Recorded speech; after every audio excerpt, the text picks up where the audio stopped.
Assalamualaikum warahmatullahi wabarakatuh. Halo semuanya, perkenalkan nama saya Devita Doya dengan NIM 10202444. Di sini saya dari mahasiswi D3 MSDM Politeknik Ketenagakerjaan. Di sini saya akan mewawancari HR. Oke, Bapak boleh perkenalkan? Perkenalkan, saya dengan Hanta Gunawan. Posisi saya sebagai personal manager di salah satu perusahaan swasta. Boleh diceritakan nih Bapak, bagaimana perjalanan karir Bapak bisa menjadi seorang HR saat ini? Perjalanan karir saya sangat panjang. Awal mula saya kerja itu saya sebagai finance, yaitu dimana saya ditugaskan untuk merekap semua kerja di karyawan. Posisi yang saya pegang itu sebagai payroll. Dan berjalannya waktu, karena saya diberi kepercayaan penuh oleh atasan saya, sekarang saya menjadi posisi sebagai personal manager. Boleh tahu Bapak personal manager udah berapa tahun? Untuk personal manager kurang lebih ada 15 tahun. Wow, cukup lama ya Bapak. Oke, masuk ke pertanyaan pertama. Dari pengalaman Bapak merekrut banyak sekali kandidat, apakah pernah mengalami atau menerima keluhan dari kandidat terkait proses rekrutmen? Jika memang ada, apa tindakan yang Bapak ambil?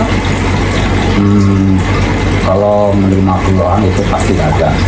Jadi saya pernah menerima keluhan dari kandidat terkait proses rekrutmennya, khususnya mengenai durasi interview yang terlalu lama dengan user department. Keluhan ini datang karena beberapa kandidat merasa bahwa sesi interview berlangsung di luar ekspektasi mereka.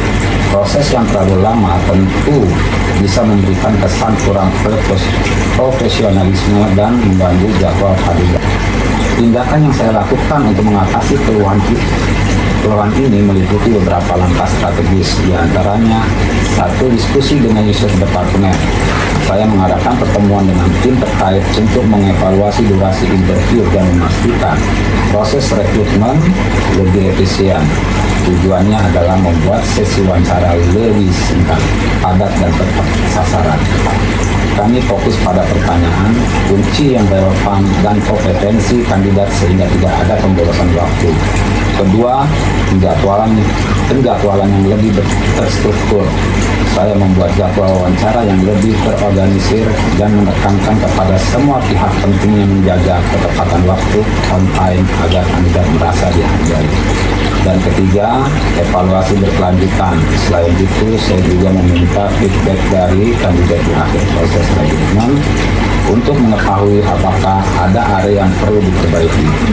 Dengan pendekatan ini, kami berhasil meminimalisir keluhan serupa di masa depan dan meningkatkan pengalaman kandidat selama proses rekrutmen. Cukup banyak ya Bapak ya. Oke, yang maksud pertanyaan kedua, perjalanan karir Bapak sampai bisa di tahap ini, motivasi apa yang Bapak bisa pegang sampai akhir ada di posisi ini? Oke, motivasi terbesar saya adalah keinginan untuk mendevelop karyawan dan membantu mereka mencapai jenjang karir yang lebih baik. Saya selalu percaya bahwa kesuksesan perusahaan bergantung pada kinerja, kesejahteraan, dan pembangunan sumber daya manusia. Oleh karena itu, saya merasa terpanggil untuk menjadi seorang pemimpin yang bisa membimbing, menginspirasi, dan membuka jalan bagi karyawan agar bisa tumbuh dan berkembang.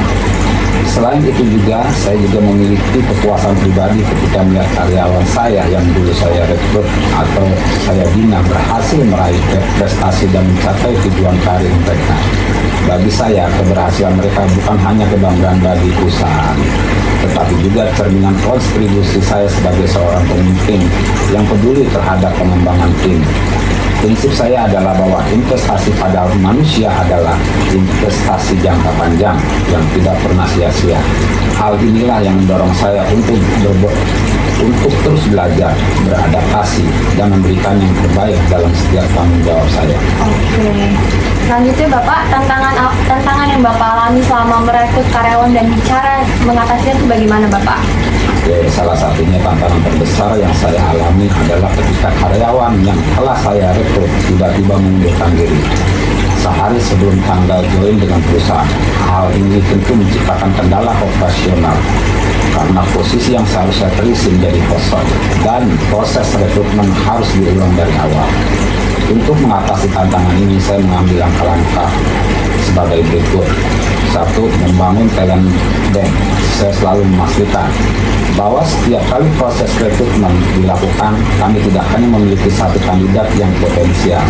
Kami menyimpan beberapa kandidat cadangan dengan kualifikasi yang sangat baik dalam database talent pool kami. Dengan demikian, jika ada kandidat utama yang membatalkan keputusan untuk bergabung, kami bisa segera menghubungi kandidat cadangan untuk mengisi posisi tersebut. 2. Memberikan experience positif selama rekrutmen. Saya berupaya menjaga komunikasi yang baik dan memberikan pengalaman positif selama proses rekrutmen agar kandidat merasa lebih yakin untuk bergabung dengan perusahaan. 3. Melakukan evaluasi dan penyesuaian.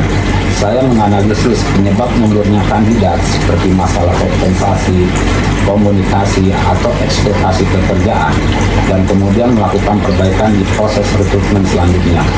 Dengan langkah-langkah inilah saya bisa memastikan bahwa tantangan serupa dapat diatasi dengan lebih cepat dan efektif. Oke Bapak, selanjutnya saya mau nanya tanggapan Bapak mengenai skill mismatch yang terjadi dalam dunia kerja itu seperti apa Bapak? Skill mismatch adalah fenomena serius di dunia kerja. Ketika keterampilan yang dimiliki karyawan tidak sesuai dengan kebutuhan pekerjaan, hal ini bisa berdampak pada produktivitas, efisiensi, dan kepuasan kerja. Untuk mengatasi skill mismatch yang saya melakukan beberapa inisiatif sebagai berikut.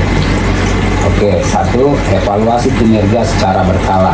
Perusahaan melakukan penilaian kinerja performance review setiap 3 bulan sekali. Penilaian ini dilakukan untuk memahami atas kemampuan aktual karyawan.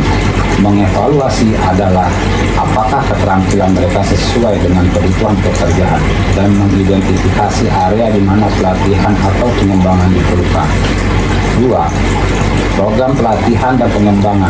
Jika ditemukan gap keterampilan, saya memastikan karyawan mendapat pelatihan atau program pengembangan yang sesuai untuk meningkatkan kompetensi mereka. Ya, rekrutmen yang lebih tepat. Saya juga meningkatkan proses rekrutmen untuk memastikan kandidat yang dipilih benar-benar memiliki keterampilan dan pengalaman yang sesuai dengan kebutuhan perusahaan. Dengan kombinasi evaluasi rutin dan pengembangan keterampilan, perusahaan dapat meminimalisir skill mismatch dan memastikan karyawan bekerja dengan optimal. Oke Bapak, masuk ke pertanyaan terakhir ini ya Bapak ya. Ada kasus di mana Bapak menemukan kandidat yang cocok dengan kebutuhan perusahaan, tetapi kandidat tersebut meminta upah melebihi peraturan yang berlaku. Apa yang akan Bapak lakukan ya Bapak? Wah, ini hal biasa terjadi dalam dunia perekrutmen karyawan. Dalam situasi seperti ini, saya memahami pentingnya menjaga keseimbangan antara kepentingan perusahaan dan nilai kandidat yang sangat potensial. Jika kandidat tersebut memiliki kemampuan unggul yang dibutuhkan perusahaan, maka saya akan melakukan langkah-langkah sebagai berikut. Pertama, biasanya diskusi transparan dengan kandidat.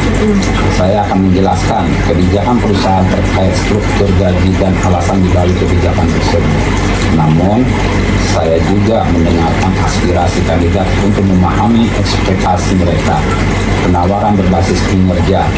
Saya akan mengusulkan bahwa gaji awal tetap diikuti kebijakan perusahaan, tetapi tidak menutup kemungkinan akan memberikan opsi kenaikan gaji yang berbasis pada hasil penilaian kinerja performance review jika kandidat dapat membuktikan kemampuannya dalam periode waktu tertentu, maka kami bisa mempertimbangkan kenaikan kompensasi sesuai kontribusi mereka. Selanjutnya, highlight manfaat non-finansial.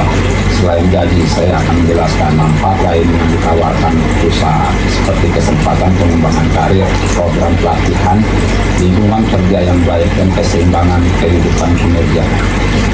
Dan yang terakhir, pertimbangan internal. Jika kandidat benar-benar unggul dalam unggul dan sulit digantikan, saya akan berdiskusi dengan manajemen untuk mengevaluasi ulang struktur gaji, namun tetap memperhatikan prinsip-prinsip keadilan bagi karyawan lain. Ya. Pendekatan ini memastikan bahwa perusahaan tidak kehilangan kandidat berbakat sambil tetap mempertahankan kebijakan dan prinsip yang ada. Dengan memberikan solusi yang win-win, kandidat merasa dihargai dan perusahaan pun dapat karyawan terbaik yang mampu berkontribusi dalam jangka panjang. Oke, terima kasih. Oke Bapak, saya mau nanya nih yang terakhir ya Bapak ya. Apakah benar seorang HR itu harus mencontoh kepada karyawannya untuk selalu datang kurang dari 15 menit sebelum masuk? Kalau iya, kenapa Bapak? Boleh diceritakan? Nah, itulah. Kalau sebagai atasan, biar bagaimanapun harus bisa memberikan contoh tauladan kepada karyawannya. Kalau seandainya atasannya bisa memberikan contoh yang baik, kemungkinan besar perusahaan akan sehat dan karyawan akan mengikuti aturan-aturan yang berlaku. Jangan asal semena-mena. Selama ini saya nggak pernah yang namanya itu memberikan contoh yang jelek kepada karyawan saya, minimal tepat waktu. Oke Bapak, terima kasih atas wawancaranya untuk hari ini. Semoga ini bisa bermanfaat bagi saya dan yang lain yang menonton juga. Oke, terima kasih teman-teman sudah menonton. Kurang lebihnya mohon maaf. Wassalamualaikum warahmatullahi wabarakatuh. Terima kasih semuanya.